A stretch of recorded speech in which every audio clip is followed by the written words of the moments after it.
percaya akan Roh Kudus, Gereja Katolik yang kudus, persekutuan darah kudus, pengampunan dosa, kebangkitan badan, kehidupan kekal.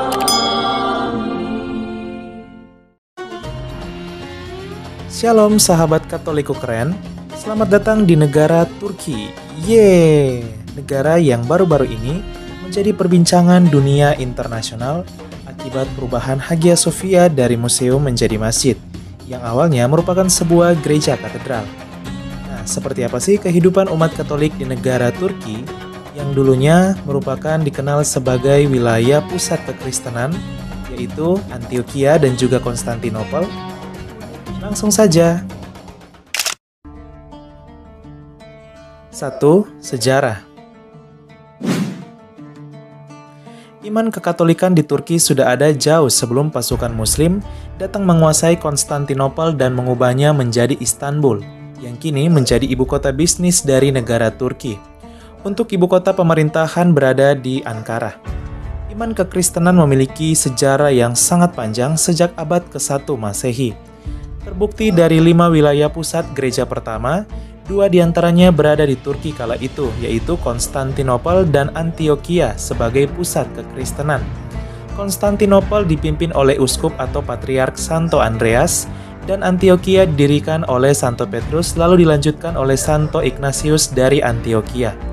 Penyebaran iman Kristiani di luar Yerusalem dibahas dalam kitab Kisah Para Rasul.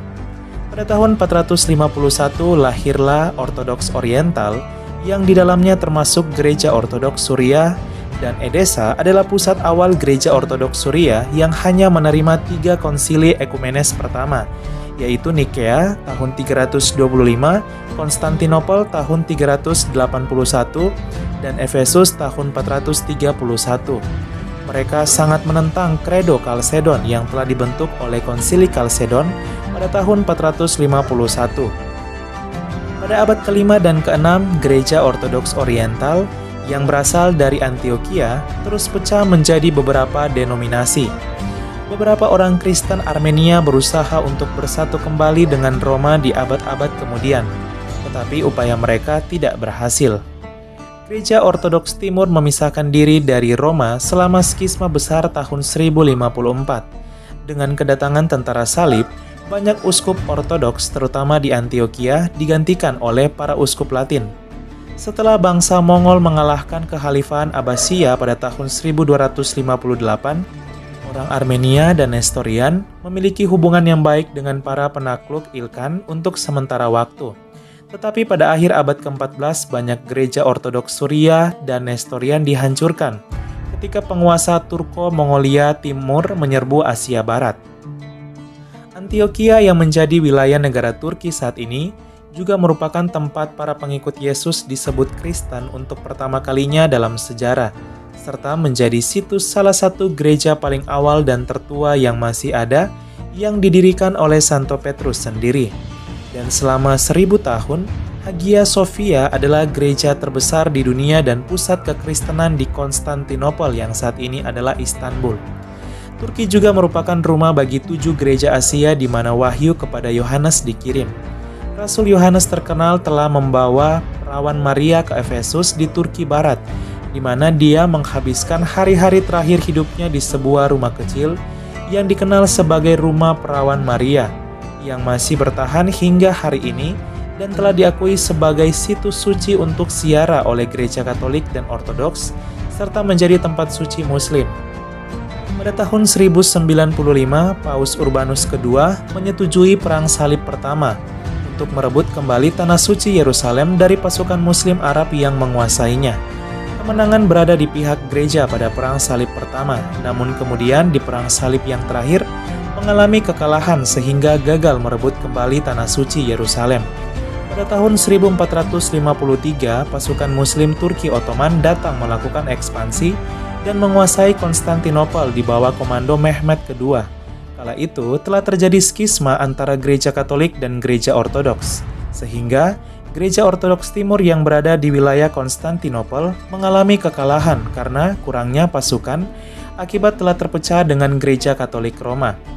Akhirnya pada tanggal 29 Mei 1453, jatuhlah Konstantinopel ke tangan pasukan Ottoman dan Konstantinopel berubah menjadi Istanbul, Turki.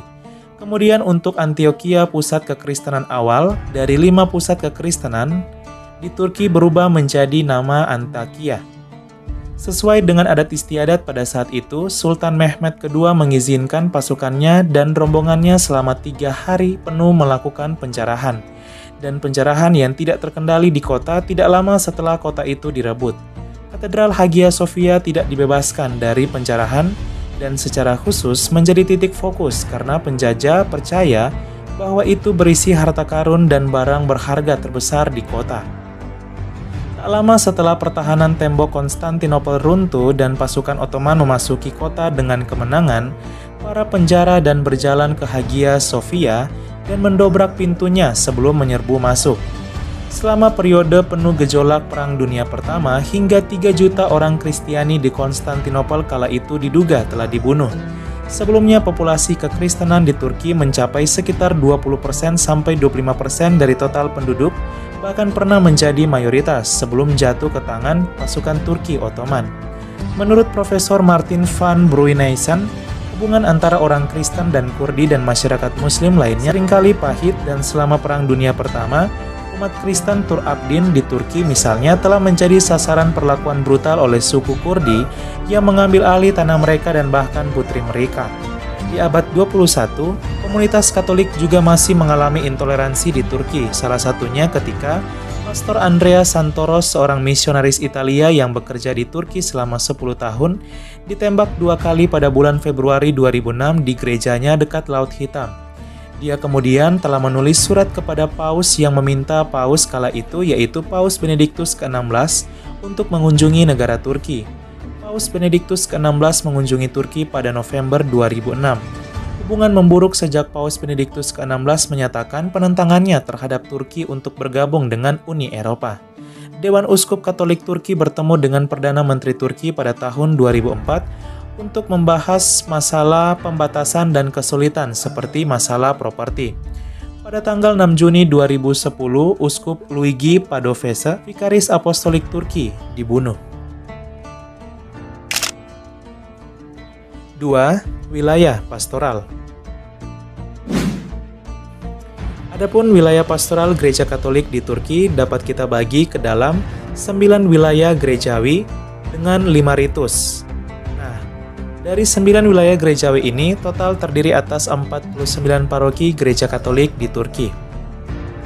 Untuk ritus Latin ada 3, yang pertama Keuskupan Agung Izmir, kemudian ada 2 Vikariat Apostolik.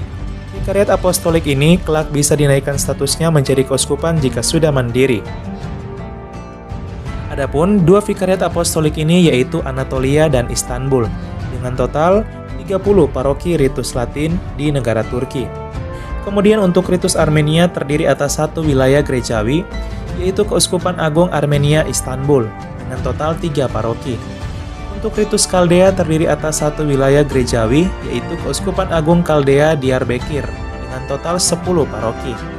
Untuk umat Katolik yang menggunakan ritus Bizantin, terdiri atas 2 gereja partikular, yaitu Yunani Bizantin dan Yunani Melkit. Untuk Yunani Bizantin terdiri atas 1 wilayah, yaitu Eksarkat Apostolik Yunani Istanbul dengan total 1 paroki. Kemudian untuk gereja partikular Yunani Melkit terdiri atas 1 wilayah gerejawi, yaitu Eksarkat Patriarkat Yunani Melkit Istanbul dengan total 1 paroki. Yang terakhir ritus Antioquia terdiri atas 2 wilayah gereja partikular, yaitu yang pertama Maronit, terdiri atas 1 Keuskupan Agung Maronit Aleppo yang juga mencakup negara Suriah dan pusatnya berada di negara Suriah, tepatnya di kota Aleppo, dengan total 2 paroki. Kemudian untuk umat Katolik yang menggunakan ritus Antioquia Gereja Katolik Suriah, terdiri atas 1 wilayah yaitu Eksarkat Patriarkat Suriah Turki dengan total 2 paroki. Untuk ritus Alexandria seperti Koptik tidak terdapat di negara Turki. 3. Petugas pastoral. Statistik Gereja Katolik Turki tahun 2018, untuk petugas pastoral dapat kita bagi ke dalam dua bagian, yaitu Ritus Latin dan Ritus Timur. Untuk Ritus Latin, total 59 pastor, tidak terdapat diakon, 56 frater, dan 47 suster. Kemudian untuk 4 Ritus Timur, yaitu Ritus Armenia, Kaldea, Antioquia, dan Ritus Bizantin, terdiri atas 14 pastor, 1 diakon, 3 frater, dan 2 suster. 4. Kondisi umat. Sebelum kita masuk pada seperti apa atau berapa banyak umat Katolik di negara Turki, terlebih dahulu mari kita mengenal demografi penduduk dari negara Turki. Adapun demografi penduduk negara Turki sebagai berikut. 89,5% merupakan Islam, 9,5% merupakan ateis, 0,3% merupakan Kristen, dan 0,7% merupakan agama lain. Ateis berkembang pesat tak hanya di Eropa tapi juga ternyata di negara Turki. Banyak penduduknya yang menjadi ateis. Bahkan persentase Muslim dari 98% tahun 2006 turun menjadi 89% tahun 2019 atau minus 9%, data survei Optimar dan Sabancı University Turki. Kita masuk pada kekristenan di Turki. Nah, untuk persentase kekristenan di Turki menurun sangat tajam. Dari tahun 1914, total 25% dari penduduk. Kemudian 1927 turun jauh menjadi 5,5%. Kemudian di tahun 2019 hanya 0,4% dari total penduduk Turki. Banyak yang keluar dari negara Turki karena mengalami intoleransi dan akibat peperangan di masa lalu demi keamanan hidup. Total umat Kristiani di Turki sebanyak 320.000 jiwa dan jumlah persisnya sulit untuk diperkirakan karena banyak pengikut Muslim yang juga masuk ke kekristenan sering menyembunyikan iman mereka karena takut akan diskriminasi atau tekanan keluarga di Turki, sehingga data yang ada bisa lebih dari 320.000 jiwa. Adapun rincian umat Kristiani di Turki sebagai berikut. 71% merupakan Kristen Ortodoks, yaitu baik Ortodoks Oriental dan Ortodoks Timur, khususnya dalam persekutuan Gereja Ortodoks Yunani dan Gereja Ortodoks Yunani Antioquia. Kemudian 24% merupakan Kristen Katolik, dan yang terakhir 5% merupakan Kristen Protestan. Kita masuk pada kekatolikan di negara Turki. Dapat kita bagi ke dalam 5 ritus. Yang pertama, Ritus Latin, terdiri atas 34.000 umat Katolik di negara Turki, mayoritas keturunan Italia dan Prancis, dan lainnya adalah keturunan Turki yang menikah dengan penduduk Eropa lalu dibaptis menjadi Katolik. Kemudian untuk Ritus Armenia terdapat 2.500 umat, Ritus Kaldea 17.000 umat. Kemudian untuk Ritus Bizantin dapat kita bagi ke dalam 2 gereja partikular, yaitu Yunani Bizantin dan Yunani Melkit. Untuk Yunani Bizantin terdiri atas hanya 14 umat. Banyak umat yang telah keluar dari negara Turki karena masih mengalami intoleransi. Kemudian untuk Yunani Melkit tidak diketahui berapa jumlah umatnya. Kemudian yang terakhir untuk Ritus Antioquia terdapat 1.600 umat Katolik Maronit dan 2.000 umat Katolik Suriah.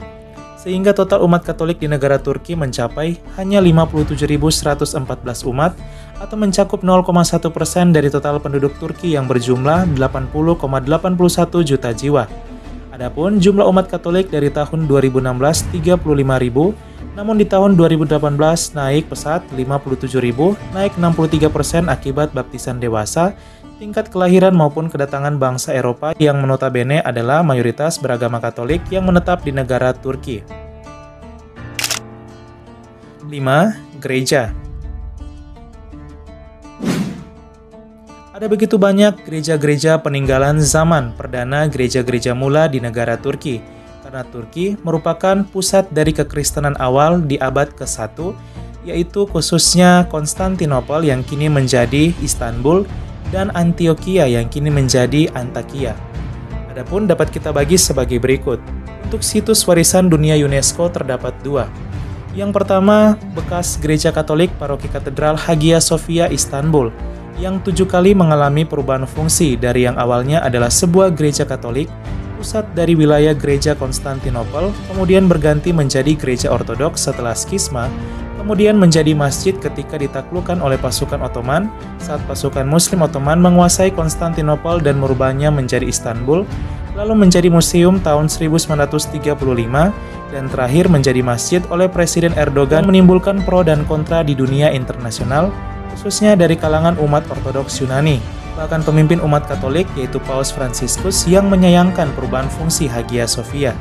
Kemudian ada situs warisan dunia UNESCO Gereja Katolik Paroki Katedral Mariem Anna Evi yang terletak di Izmir. Kita masuk pada basilika. Nah, basilika ini tidak terdapat di Indonesia. Basilika ini statusnya seperti katedral, namun di atas katedral. Jadi dari katedral bisa dinaikkan statusnya menjadi basilika jika sebuah gereja katedral itu memiliki nilai sejarah atau historis yang sangat panjang dan penting. Nah, adapun basilika di negara Turki terdapat dua. Yang pertama Gereja Katolik Paroki Basilika Santo Espiritu Istanbul, dan kemudian Gereja Katolik Paroki Basilika Santo Antonius Padua Istanbul. Keduanya merupakan milik Gereja Katolik Ritus Latin. Kita masuk pada katedral dan pusat paroki. Gereja katedral dan pusat paroki di negara Turki sebagai berikut. Ada Gereja Katolik Paroki Katedral Santo Yohanes Izmir yang merupakan Gereja Katolik Ritus Latin.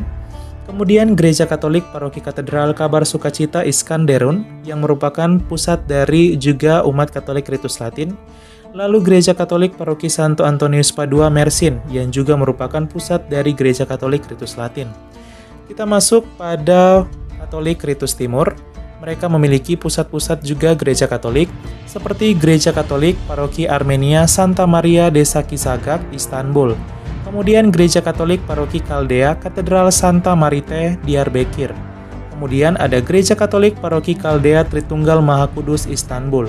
Dan yang terakhir Gereja Katolik Paroki Suriah Hati Kudus Istanbul. Ya, sahabat Katoliku keren, itulah dia jelajah umat Katolik di negara Turki.